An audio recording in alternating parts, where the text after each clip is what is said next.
pumunta na naman dito. Eh, hindi ko pinapasok. Simula nung hindi na nagpunta. Ewan ko kung nasaan na yun. Nakakulong ulit siya. Kasi gumawa ulit. Nag-pusher ulit. Kaya ano. Sigarilyo lang yun. Kasi yung tatay niya, pusher din. Ay, kaya. Nakakulong. Kaya lang, Ang kilo. nung piyansa, diretso na ng Amerika. Hindi na makulong. Hindi na dumating. Tapos nung ano siya, Number one pusher yung tatay niya. Yung kinukuha dito. Kinukuha dito. Pumunta siya, hindi ko pinapasok.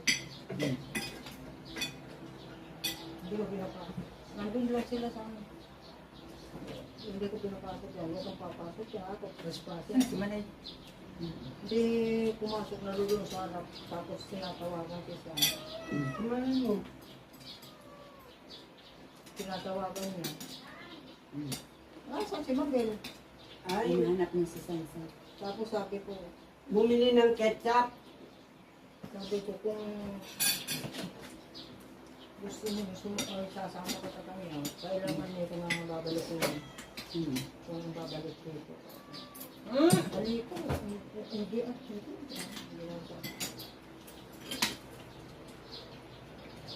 Baka sinaktan niya si Sansa. Kasi kayo, sinabi nung lolo niya, lolo ng Lalaki. asawa niya, nagpunta rito yung matanda. Mari, kunin niyo po sa spirit sa kasi yung anong ako po,